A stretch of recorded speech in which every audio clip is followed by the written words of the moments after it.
వినుభక్తి ప్రేక్షకులందరికీ నమస్కారం. ఈరోజు మనతో పాటుగా ఉన్నారు ప్రముఖ ఆధ్యాత్మికవేత్త, జ్యోతిష్య మరియు వాస్తు పండితులు బ్రహ్మశ్రీ డాక్టర్ గుండెపూడి శివశ్రీధర్ శర్మ గురువు గారు ఉన్నారు. మాట్లాడదాం. జయ శ్రీరామ్ గురువు గారు. జయ శ్రీరామ్. శ్రీమాత్రే నమః. శ్రీ గురుభ్యో నమః.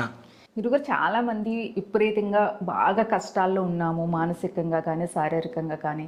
ఏ ప్రయత్నం చేస్తున్నా అసలు ఏది ముందుకు వెళ్ళట్లేదు, మళ్ళీ ప్రయత్నం మొదలు పెడుతున్నాము, ఏది ముందుకు వెళ్ళట్లేదు. బిజినెస్ పరంగా కానీ, జాబ్ పరంగా కానీ డెవలప్మెంటే లేదు. ఒక సొంత ఇల్లు కొనుక్కోవాలన్నా కావట్లేదు, పిల్లలకి పెళ్ళిళ్ళు అవ్వట్లేదు, ఎలాంటి శుభకార్యాలు జరగట్లేదు, ఆరోగ్యమే సహకరించట్లేదు. మానసికంగా శారీరకంగా ఎట్టి నుంచి చూసినా ప్రాబ్లమే తప్ప ఏది లేదనుకునే ఫ్యామిలీస్ చాలామంది ఉన్నారు గురుగారు.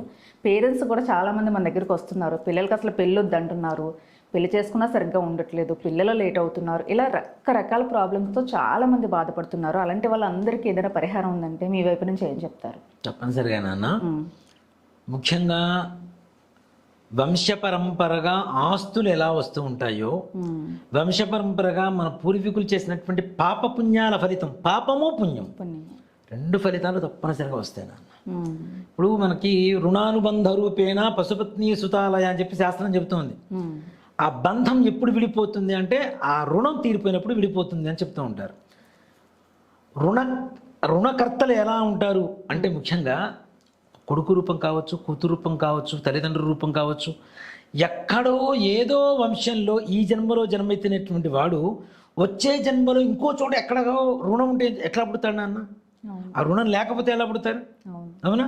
ఆ రుణం తీర్చుకోవడం కోసమే కొడుకు రూపంలో, కూతురు రూపంలో పుడుతూ ఉంటారు. అలాగే మన పూర్వజన్మలో చేసినటువంటి పాపపుణ్యాల ఫలితం, మన పూర్వీకులు చేసినటువంటి పాపపుణ్యాల ఫలితం కర్మ రూపంలో మనం వెంటాడుతుందని చెప్పడంలో ఏమాత్రం ఇది లేదు నాన్న. పుణ్యం కూడా కర్మే. చాలామంది కర్మ అంటే పాపం ఒక్కటే అనుకుంటున్నారు. కర్మ అంటే చేసేటువంటి పనిని కర్మ అంటాం. కర్మ అంటే ఎంతసేపు చాలామంది పాపము చెడు అనుకుంటున్నారు. కర్మ అంటే చేసేటువంటి పని అంతే. ఓ మాట చెప్పాలంటే అది పుణ్యకర్మ, పాపకర్మ రెండు ఉంటాయి. పుణ్యం సంపాదించుకుంటే పుణ్యం అనుభవిస్తుంటాం, పాపం సంపాదించుకుంటే పాపం అనుభవిస్తూ ఉంటాం.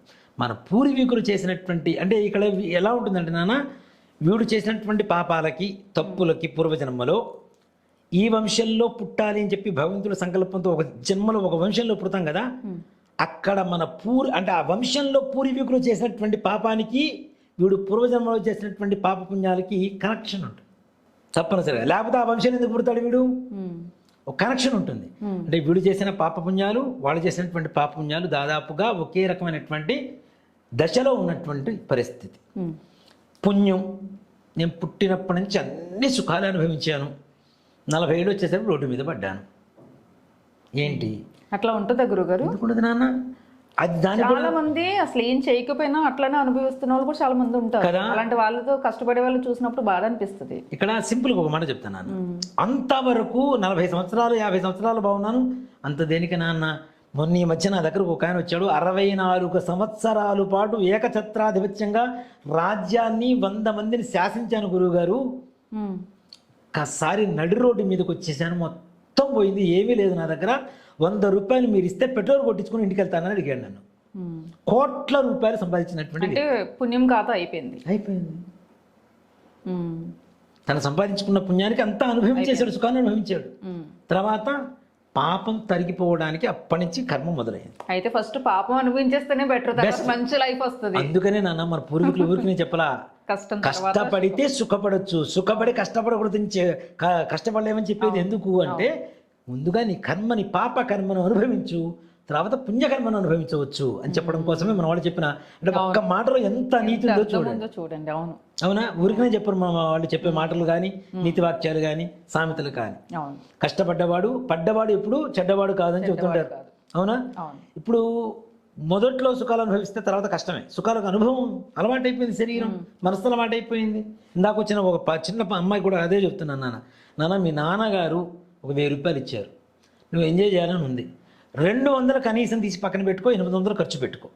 అలా ప్రతిసారి 1000 రూపాయలు 200 తీసి పక్కన పెట్టుకో. మీ నాన్నగారికి ఎప్పుడైనా అవసరమైంది ఈ 200 నీ దగ్గర ఒక 20 సార్లు దాచిపెడితే 4000 రూపాయలు అవుతాయి. మీ నాన్నగారి చేతులు పెట్టి నాన్న ఇవి ఉంచుకో, నాన్న ఖర్చుకో అని చెప్పు, ఎంత సంతోషపడతారో అని చెప్పి అమ్మ కానీ నాన్న కానీ ఇస్తే అరే మనం ఇచ్చిన డబ్బులు మన పిల్ల జాగ్రత్త పరిచిందిరా అనుకుంటారు. మనం ఇవ్వగానే ఖర్చు పెట్టేసిందిరా అని కాకుండా జాగ్రత్త పడి మన ఖర్చులకి పనికొచ్చేట్టుగా ఇస్తుందిరా అని చెప్పి ఆనందపడతారు కదా. అలా మన వాళ్ళు ఏం చేస్తుంటారంటే సుఖాలకు అలవాటు పడిపోతుంటారు. అది కష్టానికి అలవాటు అయితే సుఖం వచ్చినప్పుడు అనుభవించవచ్చు. ఎప్పుడైతే పొద్దున్న లేచినప్పటి నుంచి పుట్టినప్పటి నుంచి సుఖాలకి గోల్డెన్ స్పూన్ అంటాను చూడండి, స్పూన్తో పుడతారో పుట్టడం తప్పు కాదు నాన్న, పుట్టిన తర్వాత అదే రకమైనటువంటి జీవనం లేకపోవటం అనేది మన కర్మ, పాపకర్మ అని చెప్తా. మన చాలా మంది ఉన్నారు గురుగారు అలాంటి వాళ్ళు, లేక కష్టపడే వాళ్ళు ఎంతమంది ఉన్నారు, ఉండి అట్లా అనుభవించే వాళ్ళు కూడా చాలా. ఒక మాట చెప్తా, ఏమీ లేని ఒక చిన్న పేద రైతు, అప్పట్లో ఎకరం అంటే పెద్ద సమస్య కాదు, 2 ఎకరాలు అంటే సమస్య కాదు రైతుకి. ఒక అరెకరం స్థలం, నాకు తెలిసినటువంటి వ్యక్తే, ఒక అరెకరం భూమి. నా చిన్నప్పుడు ఇది, ఇప్పుడుది కూడా కాదు. ఎట్లా అంటే పూరి గుడిసె, లైట్లు ఉండవు, లాంతర్లు దీపాలు పెట్టుకొని వాళ్ళ ఇంట్లో పిల్లలు ఉండేవాళ్ళు, వాళ్ళు ఉండేవాళ్ళు. ఒక్కోసారి పాములు వచ్చేవి ఇంట్లోకి. ఒక గేదె, ఒక దూడ, వాళ్ళ సంపాదన, వాళ్ళ సంపద ఇవే, ఇంతమించి ఏం లేదు. 6 ఎకరాలు ఒడ్లు పండించుకోవడం, తెచ్చుకోవడం, తినటం, ఇలా చేసేటువంటి వాళ్ళకి ఉన్నట్టుండి ఒకరోజు వాళ్ళ ఎద్దులు పొలంలో దున్నుతుంటే ఒక ఎద్దు ఈ తల భాగంలో ఎక్కువగా దురద వచ్చేస్తుంటుంది కదా ఎద్దులకి, ఇలా పెట్టి ఒక గట్టికేసి గట్టిగా రాసుకుంటే ఆ కొమ్ముకు ఒక చైన్ తగిలింది. ఒక ఇనప గొలుసు ఉంటుంది చూడండి, మన గేదెల్ని ఆవుల్ని కట్టేసేటువంటి గొలుసు ఉంటుంది, ఆ గొలుసు కొమ్ముకు తగిలింది. అది కొమ్ముకు తగిలేసరికి ఒక విసుగుతో గట్టి పైకి లేపితే లంకి మీద దొరికింది నాకు. మరి అంతవరకు వాళ్ళు ఎంత కష్టాలు అనుభవించారు ఆ రూపంలో కదా. మరి అప్పుడు కదా వాళ్ళకి ధనం వచ్చింది, లక్ష్మీదేవి అనుగ్రహించింది. అప్పుడు అలా వస్తే వాల్యూ కూడా తెలుస్తుంది నిజంగా వాళ్ళు నిజంగా నాన్న. ఆ తర్వాత వాళ్ళు ఎన్ని దానాలు చేశారు, ఎన్ని ధర్మాలు చేశారు, ఒక దేవాలయం కట్టించారు. దేవాలయం బాగా శిథిలావస్థలో ఉంటే కూడాను ఆ ఊర్లో కావాల్సిన డబ్బులు ఇచ్చి చక్కగా దాన్ని బాగుపరచడానికి చేశారు. మంచిగా వచ్చిన డబ్బును సవ్యంగా ఖర్చు పెడుతున్నారు.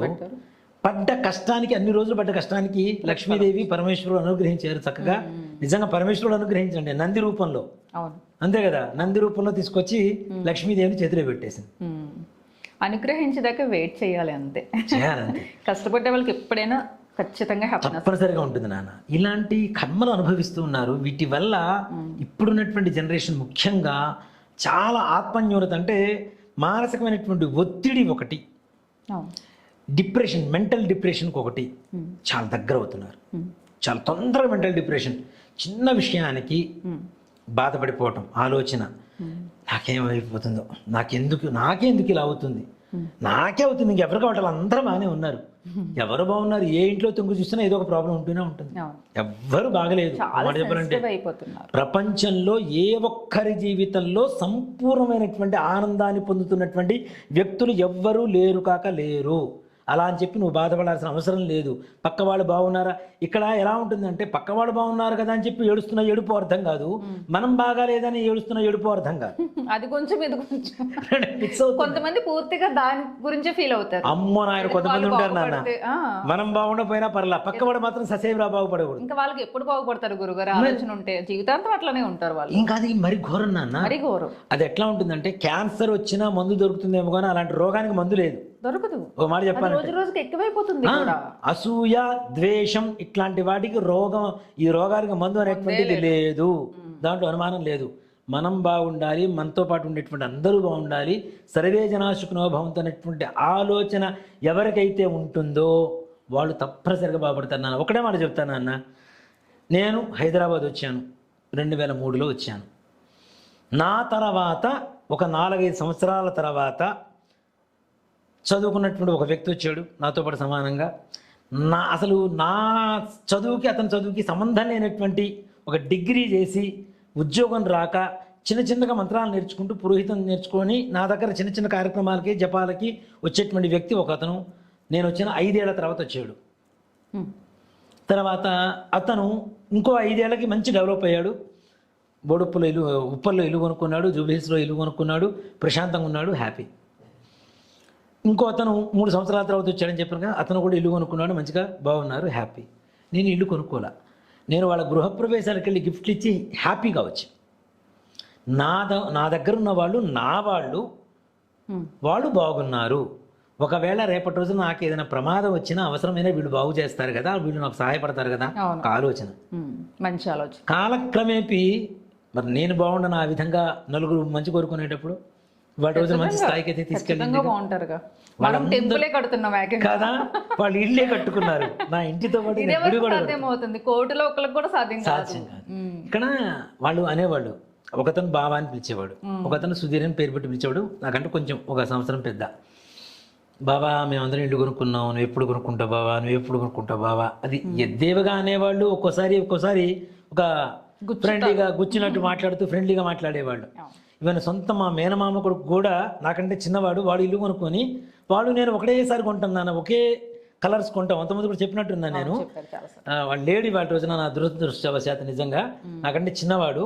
నేను ఇక్కడ షర్ట్ కొంటా, వాడు ఎక్కడో ప్రకాశం జిల్లాలో షర్ట్ కొంటాడు, same cloth, same colour, same brand.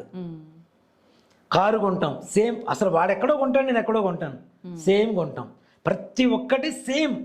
చివరికి పెట్టుకునే రింగ్స్ దగ్గర నుంచి వాడుకునే చైన్ మోడల్స్తో సహా. అంటే మేనమామ మేనత్తల పిల్లల టేస్టులు కలిసిపోతుంటాయి కదా, అలాంటి వాడు ఇల్లు నాకంటే ముందు కొన్నాడు. కొన్నప్పుడు బావా మనం ఏం చేస్తాను ఇద్దరం ఒకేలాగా చేస్తాం బావా, నేను కొనుక్కున్నాను ఇల్లు, నువ్వు ఎప్పుడు కొంటావు బావా అన్నాడు. అప్పుడు కూడా నేను ఒకటే కొనే పరిస్థితి వస్తుంది దేవుడు ఇస్తాడారా అనుకున్నా. ఆ తర్వాత నా ఇంటికి వచ్చాడు, ఒకటే మాట అన్నాడు, బావా ఇల్లు కొంటావంటే ఇంద్రభవనం కొన్నావు బావా అన్నాడు. పెద్ద అంటే భగవంతుడు నాకు కావలసినంత ఇల్లు ఇవ్వడానికి ఎక్కువ సమయం పట్టింది అంతే. అందులోనూ నలుగురు మంచి కోరేటప్పుడు హ్యాపీగా ఉంచుతాను అన్న, 100%. దాంట్లో ఏమాత్రం కూడా సంశయం లేదు. అలాంటి ఆలోచన అంటే పాజిటివ్నెస్. దేంట్లో కూడా నేను చాలా మందికి పిల్లలు కూడా చెప్తాను, అన్న మీరు పాజిటివ్లో నెగిటివ్ వెతకొద్దు, నెగిటివ్లో కూడా పాజిటివ్నెస్ వెతకండి, అప్పుడు మీ లైఫ్ బాగుంటుంది. పాజిటివ్గా థింక్ చేస్తే ఆ రిలీఫే వేరు. చాలా ఉంటుంది నాన్న. నెగిటివ్ని కూడా పాజిటివ్గా తీసుకోండి. ఇప్పుడు నేను ఎక్కడో ఊరు వెళ్ళాలి, వెళ్తే నాకు 1,00,000 రూపాయలు వస్తాయి, నేను వెళ్లకుండా ఆగిపోవాల్సిన పరిస్థితి వచ్చింది, ఆగిపోయాను, నాకు 1,00,000 రూపాయలు మిస్ అవుతున్న నెగిటివ్ ఆలోచన అయితే ఉంటుంది కానీ జనాలకి, అక్కడికి వెళ్తే నీ ప్రాణం పోయేదేమో యాక్సిడెంట్ అయ్యి. 1,00,000 రూపాయలు ముఖ్యమా, నీ ప్రాణం ముఖ్యమా? అవునా? అంటే ఇక్కడ ఆ పాజిటివ్నెస్ ఎప్పుడైతే తీసుకుంటామో మనం హ్యాపీగా ఉంటాను నాన్న. ఎదురు వాళ్ళు ఎప్పుడు బాగుండాలి, మనం బాగుండాలి, మనతో పాటు ఉండే వాళ్ళందరూ బాగుండాలి. తప్పనిసరిగా మన హిందూ సనాతన ధర్మంలో ఉండేటువంటి లక్షణం అదే, ఆలోచన విధానం అదే. అది ఉంటే 100% బాగుంటాం. పాజిటివ్నెస్ ఉంటల్లా, నెగిటివ్నెస్ పెరిగిపోతుంది, ఆ సెన్సిటివ్నెస్ పెరిగిపోతుంది. పెళ్ళిళ్ళు కానీ పెళ్ళిళ్ళు కావటం లేదు పిల్లలకి అని చెప్పి బాధపడేటువంటి తల్లిదండ్రులు, పెళ్ళైన తర్వాత బాధపడేటువంటి భార్యాభర్త, పెళ్ళైన తర్వాత బాధపడేటువంటి 2 కుటుంబాలు, అమ్మాయి తల్లిదండ్రి, అబ్బాయి తల్లిదండ్రి విడిపోవడానికి సిద్ధమైపోతాం. ఇక్కడ వరకట్న సమస్యలు కాదు, కేవలం 3 అక్షరాలు 3 బంధాన్ని తెంపి పక్కన పెడుతుంది. 3 అక్షరాలు ఏంటంటే యుగో, ఈ జీవో. అవి దేవుడి దేవలు ఈ రోజుల్లో లేవు లేవు. అంటే అవసరాలు తప్పితే, అంతకుముందు చెప్పుకున్నాం కదా మనం, ఆర్థిక పరిస్థితులు తప్పితే ఆర్థిక ప్రేమలు లేవు. ఆర్థికంగా వచ్చేటువంటి ప్రేమలు లేవు, ఆర్థిక సంబంధాలు లేవు. ఫైనాన్షియల్ రిలేషన్సే ఉన్నాయి ఎంతసేపటికి. అలానే పిల్లలు పుట్టకపోవటం, పుట్టిన పిల్లలు సరిగా లేకపోవటం, పిల్లలు సరిగా మాట వినకపోవటం, అలాగే ఆటిజంతో పుట్టడం, అంగవైకల్యాలతో పుట్టడం, ఈ గ్రహణం తొర్రిపోయి పుట్టడం కొంతమంది.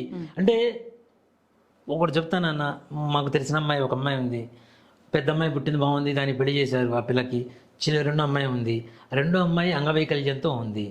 ఏం చేస్తారన్న, అమ్మాయిని బయట పడేసుకోలేరు, వదిలేసుకోలేరు, ఇంట్లో పెంచుకోవాలంటే కష్టం. నిజంగా నాన్న ఆ టెన్షన్ మొన్న మధ్య నేను చూశాను.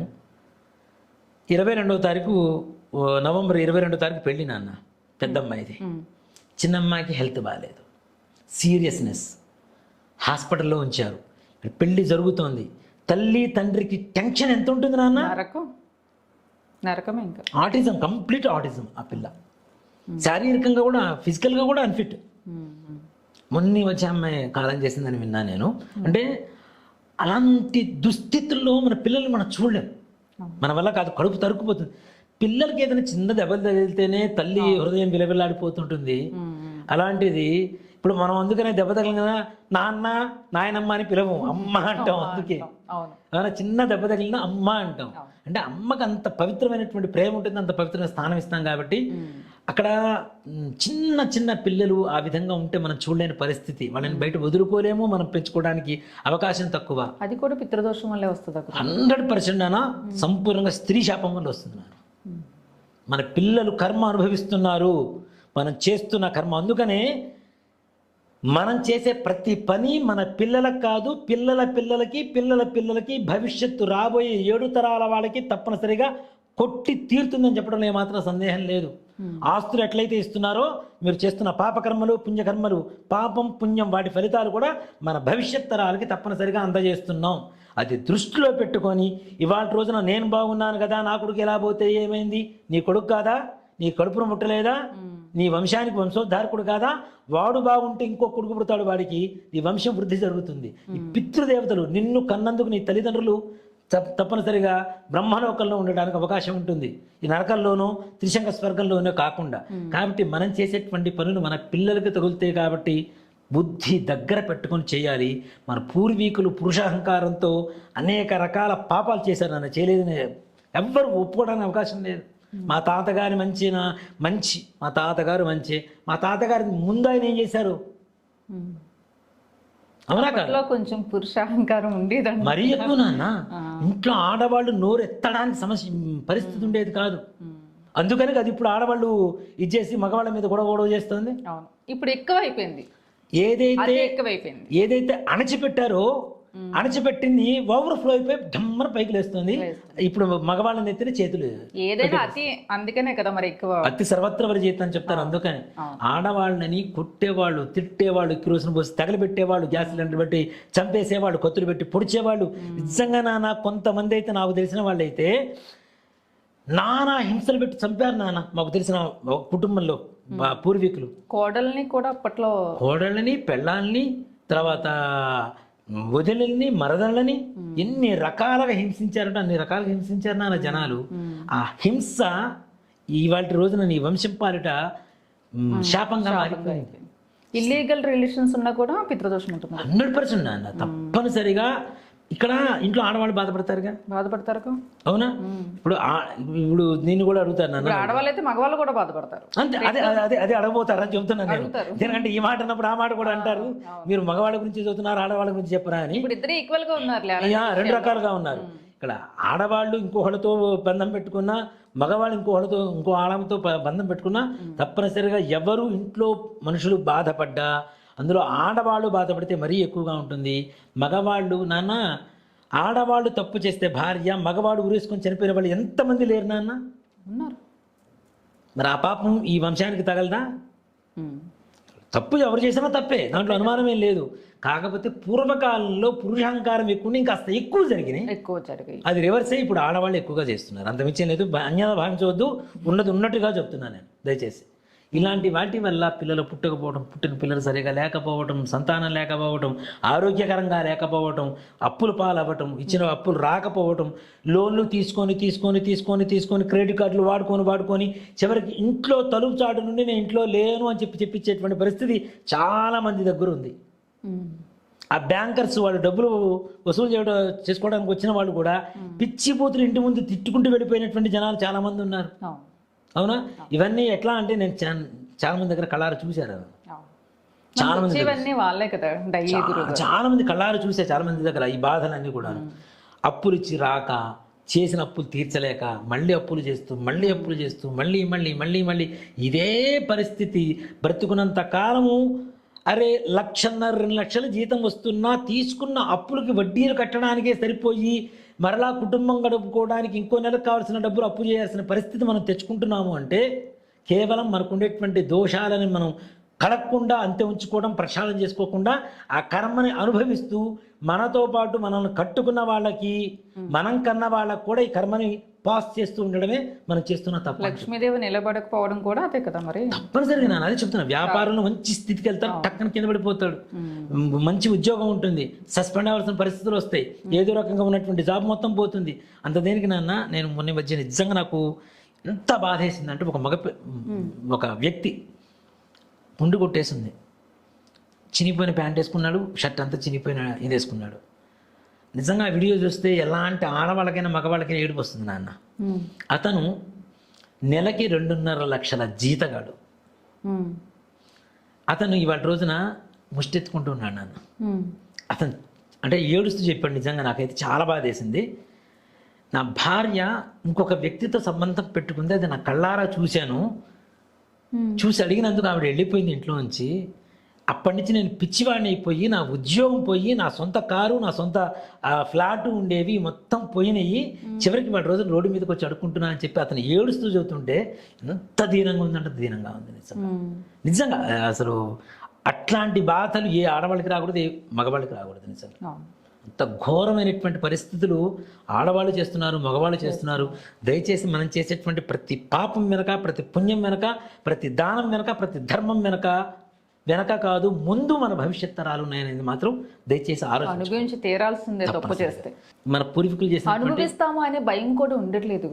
కర్మ ఖచ్చితంగా ఎట్లా అంటే జస్ట్ అయిపోయిందా అంతే. అరే తర్వాత భగవంతుడు చూస్తాడు, ప్రకృతి చూస్తుంది, అనుభవిస్తామేమన్న భయం ఉంటే అసలు ఎవడు ఏదో నానా. ప్రపంచంలో ఇప్పుడు అన్ని చోట్ల సీసీ కెమెరాలు ఉన్నాయి. ఈ సీసీ కెమెరాలను మొత్తం చూసేటువంటి సీసీ కెమెరా ఎవరన్నా ఉన్నారంటే భగవంతుడే, పరమేశ్వరుడే. అవును, ఆయన 3వ కన్ను ఉంది, అదే అసలైన సీసీ కెమెరా. ఆ దృష్టి ఈ సీసీ కెమెరాలోంచి కరెంటు పోయినా కూడా నువ్వు ఏమైనా దొరకపోవచ్చేమో కానీ ఆయన దగ్గర పవర్ కట్ ఏం లేదు. పవర్ మొత్తం ఆయన చేతిలోనే ఉంటుంది. 100% ఆయన కంట్లో పడని వాడు ఎవరూ లేరు. కాబట్టి మనం చేసేటువంటి ప్రతి పాపం పుణ్యం వెనుక ముందు మన భవిష్యత్ తరాలు ఉన్నాయి. దయచేసి ఆలోచించండి. ఇలాంటి దోషాలు మన పూర్వీకులు చేయడం ద్వారా మనం ఇప్పుడు అనుభవిస్తున్నటువంటి బాధలు ఉన్నాయి. ఆలోచనలు రావడానికి కూడా శాపాలే కారణం, అనుమానమే లేదు నాన్న. అది కూడా చాకని కోటేశ్వరరావు గారు చెప్పారు. కొంతమంది మంచిగానే ఉండాలనుకుంటారు కానీ అలాంటి ఆలోచనలు ప్రేరేపిస్తుంటాయి. అంటే చెడు, నెగిటివ్ అనేది ఆటోమేటిక్ వచ్చేస్తుంటుంది. ఇలాంటివన్నీ కూడాను, ఇలాంటి దోషాల వల్ల భవిష్యత్ తరాలకి చాలా శూన్యమైనటువంటి ఫలితాన్ని ఇవ్వగలుగుతున్నాం ఇచ్చేటువంటిది. అలాంటి కాదు, మనం బాగుండాలి, మన పిల్లలు బాగుండాలి, మన వంశాభివృద్ధి కలగాలి. ఆడపిల్లలే పుడుతుంటారు, మగపిల్లలు పుట్టరు. అట్లా మగపిల్లలు పుట్టకుండా ఉండడం కూడా పితృదోషం అనే చెప్తా. ఆడపిల్లలు పుట్టడం తప్పని చెప్పటంలా. అంటే పుత్ర సంతానం లేకపోతే వీళ్ళకి అపుత్రస్య గతిర్నాస్తి అన్నారు కాబట్టి పుత్ర సంతానం కావాలి. కాబట్టి పుత్ర సంతానం ఉంటేనే కర్మ చేయడానికి అవకాశం ఉంటుంది, అధికారం ఉంటుంది. కాబట్టి పుత్ర సంతానం కలగాలి, వంశం వృద్ధి కలగాలంటే. అలాంటి వంశానికి నిర్వంశం అయిపోవడానికి గల కారణాలు కూడా పితృదోషాలు, స్త్రీ శాపాలే. ఆడపిల్లలు మాత్రమే పుడతారు, మగపిల్లలు పుట్టరు. కొన్ని ఫ్యామిలీస్ లో చాలా నాన్న. ఆడపిల్లలకు కూడా మళ్ళీ ఆడపిల్లలే పుడతారు, మగపిల్లలు పుట్టరు. ఇది ఎన్ని తరాల నుంచి వస్తున్నటువంటి శాపాలు, పాపాలు. ఇలాంటి పాపాలు పోవడానికే భగవంతుడు మనకి కొన్ని అంటే ఒక సమస్యనిస్తాడు. సమస్యనిచ్చినప్పుడు దాన్ని వరంగా మార్చుకోవడానికి కూడా పరిష్కారం ఇస్తాడు. శాపాన్ని వరంగా మార్చుకునేటువంటి అవకాశాన్ని కూడా కొన్ని అంతే. ఆ శాపం తెలుసుకోవడం వరం. ఈ శాపం నాకుంది అని తెలుసుకోవడమే భగవంతుడు నీకు ఇస్తున్న వరం. తదుపరి నువ్వు వెంటనే గ్యారంటీ నాకు బాగాలేదు అంటే బాగుండడానికి ఏం చేయాలో తెలిస్తే చేస్తావు కదా, తెలిస్తే చేసుకుంటాం. ఆ తెలిసేలా పరమేశ్వరుడు నీ దాకా నా మాటని, ఈ వీడియోని నీ దాకా పంపిస్తున్నాడు అంటే పరమేశ్వరుడు నీకు, నీ కుటుంబానికి ఉన్నటువంటి అష్టదరిద్రాలు పోగొట్టడానికి ఆయన స్వయంగా సంకల్పం చేసుకున్నాడు అనే విషయాన్ని ఎప్పుడైతే మనం గమనిస్తామో, గుర్తిస్తామో, తక్షణమే మీకుండేటువంటి సమస్త దారిద్ర్య బాధలు, వివాహ బాధలు, వైవాహిక సమస్యలు, సంతాన సమస్యలు, అనారోగ్య సమస్యలు, ఉద్యోగ సమస్యలు, ఆర్థిక సమస్యలు, ఆరోగ్య సమస్యలు, ఇలాంటివన్నీ కూడాను మూట కట్టి సముద్రంలో వేసింది వెనక్కి తిరిగి వస్తుందని గ్యారంటీ లేదు. ఎక్కడో పోయి తేలుతూ ఉంటుంది. సముద్రంలో మూట కట్టి పడేస్తే ఎలా అయితే అలా కొట్టుకు వచ్చి తీసుకుని వెళ్ళిపోతుందో మనకు ఉండేటువంటి సకల కష్టాలు కూడా వెళ్ళిపోతున్నాయని చెప్పి ఆ క్షణమే గుర్తించుకోండి తప్పనిసరిగా. ఇలాంటి వాటికి నాన్న నిజంగా జనవరి 18వ తారీఖు వస్తుంది, అమావాస్య వస్తుంది, ఆదివారం వస్తుంది, పూర్వాభాద్ర నక్షత్రం కలిసి వస్తుంది, ఉత్తరాయణ పుణ్యకాలం వచ్చిన కొత్తలో ఉండేటువంటి అమావాస్య, మొట్టమొదటి అమావాస్య, పుష్యమాసం అవుతుంది. ఇన్ని రకాల కాంబినేషన్స్ కలిగినటువంటి ఈ పుష్యబహుళ అమావాస్య జనవరి 18వ తారీఖు ఎవరైతే ఇలాంటి పాపాలకి, దోషాలకి నివారణ చేసుకొని మంచిగా ఉండాలి, వృద్ధి పొందాలి అనే సంకల్పం మీ మనసులో ఉంటే భగవంతుడి సంకల్పం తప్పనిసరిగా తోడవుతుంది. అనుకునేటువంటి వాళ్ళు తప్పనిసరిగా గోకర్ణంలో ఉండేటువంటి మోక్షనారాయణ బలి అనేటువంటి పూజా కార్యక్రమం ఉంటుంది నాన్న. అక్కడ ఉండేటువంటి పరమేశ్వరుడు కూడా మహాబలేశ్వరుడు, మహాబలాన్ని, ఆయన పొంది మనకివ్వడానికి ప్రతిరోజు కూడా బలాన్ని పుంజుకుంటూ అందరికీ బలాన్ని ఇస్తూ అందరినీ ఆశీర్వదించేటువంటి దైవంగా పరమేశ్వరుడి ఆత్మలింగం కైలాసం నుంచి రావణాసురుడు తీసుకొస్తే వినాయకుడు భూమి మీద ప్రతిష్ఠ చేసినటువంటి క్షేత్రమే అంటే శివుడు ఆత్మలింగం, సాక్షాత్ పరమేశ్వరుడే. మిగిలినవన్నీ జ్యోతిర్లింగాలు, ఇక్కడ సాక్షాత్ పరమేశ్వరుడు ఆత్మలింగమే. పరమేశ్వరుని ముట్టుకున్నట్టే స్పర్శ దర్శనం ఉంటుంది, ముట్టుకొని దర్శనం చేసుకోవచ్చు చక్కగా. అలాంటి పరమేశ్వరుడు ఉన్నటువంటి క్షేత్రంలో ఎవరైతే ఇక్కడ చూడండి ఉన్నది పరమేశ్వరుడు, చేసేటువంటిది మోక్ష నారాయణ బలి విష్ణుమూర్తికి. వాళ్ళిద్దరికీ తేడా లేదని చెప్పడమే. ఒక మాట చెప్పాలంటే మన పెద్దలకి నారాయణ స్వరూపమైనటువంటి దేహం, సమానమైనటువంటి దేహాన్ని ఇస్తూ ఎవరికైతే ఆత్మఘోషతో బాధపడుతున్నారో, ఎవరైతే బతుకుండగానే బాధలతో బాధలు పడుతూ అనుభవిస్తూ చనిపోయి ఉన్నారో వాళ్ళందరి బాధలు తీరిపోయి వాళ్ళందరూ కూడాను త్రిశంక స్వర్గంలో ఉంటారు. అటు స్వర్గం కాదు నరకం కాదు, భూమికి ఆకాశానికి వేలాడుతూ ఉంటుంది. ఆ త్రిశంక స్వర్గం కూడాను రివర్స్లో ఉంటుంది. కాబట్టి ఈ రివర్సల్ ఉన్నటువంటి వాళ్ళకి అంతకాలం మనం పెట్టినటువంటి తద్దినాలు చెందట్లేదు, కర్మలు చెందట్లేదు. ఇలాంటి వాళ్ళు ఎక్కడ ఉంటే మనం చేసేటువంటి కర్మలు ఏదైతే తద్దినాలు చెందుతాయి అనేటువంటి శాస్త్రం ఉందో అలాంటి నరకం కావచ్చు, లేదంటే వైకుంఠం కావచ్చు, లేదా స్వర్గం కావచ్చు, ఏదైనా సరే పితృలోకాలు ఏవైతే ఉంటాయో పితృలోకంలో తప్పనిసరిగా నివాసం ఏర్పడటానికి మనం చేసేటువంటి మోక్షనారాయణ బలే కారణం కారణం కారణం. అది తప్పితే మరొక మార్గం లేదు కాక లేదు. దాంట్లో ఏమాత్రం కూడా సంశయం లేదు నాన్న. ఇలాంటి దోషాలు పోగొట్టుకోవడానికి జనవరి 18వ తారీఖు దయచేసి చాలామంది వెబ్సైట్లు చూసి మోసపోతున్నారు. వెబ్సైట్లు చూసి మోసపోకండి. అంతేకాకుండా ఎవరికి అనుకూలంగా ఉండేటువంటి రోజుల్లో వాళ్ళు ఆ రోజుల్లో పెడుతున్నారు. అలా కాదు, అమావాస్య పితృకార్యం అందులో ఈసారి పూర్వాభాద్ర నక్షత్రంతో కలిసి వచ్చింది, ఆదివారం కలిసి వచ్చింది, పుష్యమాసంలో వచ్చింది, ఉత్తరాయణంలో వచ్చినటువంటి మహత్తరమైనటువంటి అమావాస్య రోజున. కాబట్టి 17వ తారీఖు ఇక్కడ బయలుదేరుతాం. 15వ తారీఖు మహాశివరాత్రి, 16 లేదు 17వ తారీఖు ఇక్కడ బయలుదేరుతాం. సారీ కట్టిది 17వ తారీఖు ఇక్కడ మనం బయలుదేరుతాము. శనివారం రోజున మధ్యాహ్నం మన దేవాలయం దగ్గర నుంచి స్లీపర్ కోచ్ బస్సు ఉంటుంది. చక్కగా వెళ్ళటం రావడం స్లీపర్ కోచ్లోనే ఉంటుంది. వెళ్ళేటప్పుడు వచ్చేటప్పుడు టిఫిన్ మందే ఉంటుంది. అక్కడ వెళ్ళిన తర్వాత రూము, కాఫీ, టిఫిన్, భోజనం మందే ఉంటుంది. పూజా సామాగ్రి మనమే ఉంటాయి. కాకపోతే ఇంట్లో ఉన్నటువంటి మీ పాప కర్మ ఏదైతే ఉందో అవి మీ వెంట అక్కడ దాకా తెచ్చుకొని అక్కడ వదిలేయడానికి కొన్ని రకాల వస్తువులు ఉంటాయి. అవి ఎవరైతే మనల్ని కాంటాక్ట్ అవుతుంటారో వాళ్ళకి చెప్పడం మాత్రమే జరుగుతుంది. దీంట్లో కమర్షియాలిటీ కాదండి.